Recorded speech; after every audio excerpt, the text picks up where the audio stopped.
I'm so happy you're here as we start this brand new series today called The Comeback Kid. We all love to see the underdog win or to see people succeed after facing setbacks in life. Comeback stories are some of the closest things we get to fairy tale endings in real life. There's also a comeback story of a kid from many years ago who was born in an ordinary small town. He eventually started teaching people about God and gathered a huge following. Then he gave up everything. He made a comeback that changed everything. That comeback is the reason that we celebrate Easter around this time of year every year. Jesus' comeback was so big that people have been following him for thousands of years. And it's why we're still talking about him today. It's true that people love a good comeback story because it shows us that sometimes what feels impossible can actually be possible. We love that kind of story because we all experience times when we feel like we need a comeback in our own life. Maybe your family is struggling with the loss of a loved one, or maybe a conflict, and you don't know if everything will turn out okay. Or maybe your grades are dropping, and if you don't have a comeback soon on your next test, you might not pass this class. At some point, we all reach a point in our life when we hope for our own comeback. This happened to a family many years ago that we can read about in the Bible. Jesus was friends with this family, and they were all siblings. A pair of them, so two of them were sisters, and one was a brother. And they were named Mary, Martha, and Lazarus. While Jesus was traveling and teaching people in a different area, he got word that his friend Lazarus was extremely sick. Jesus knew what was about to happen. People would get to see his power and discover who he really was. Instead of rushing to his friend's side, Jesus stayed where he was for a couple of days. And by the time Jesus finally began traveling to his friend's home, Lazarus had already died. When the sisters heard that Jesus was finally arriving, Mary stayed at the house while the other sister, Martha, met him outside to talk.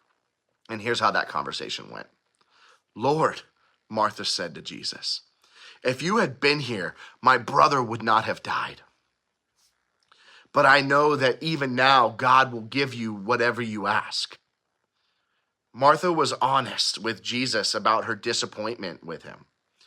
What's so great about Martha is that even in her sadness and her grief, she still had faith in Jesus and believed in what he could do.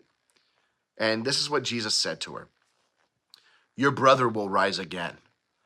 And Martha answered, "I know he will rise again in the resurrection at the last day." Jesus' response to her was unbelievable because he said that Lazarus would live again. Jesus was talking about something a little different. And then Jesus said to her, "I am the resurrection and the life. The one who believes in me will live, even though they die. And whoever lives by believing in me will never die. Do you believe this?" Jesus was telling Martha that she could place her hope in him.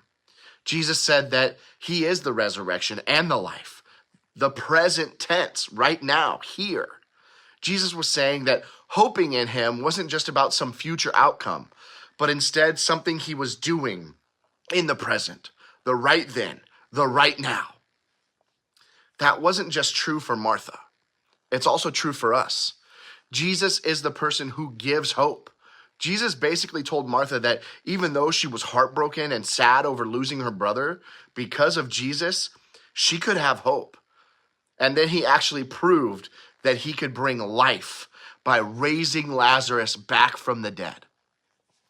Jesus proved that even when things felt hopeless, she could trust him for a comeback.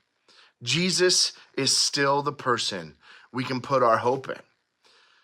But how does knowing that Jesus is the resurrection and the life change how we live?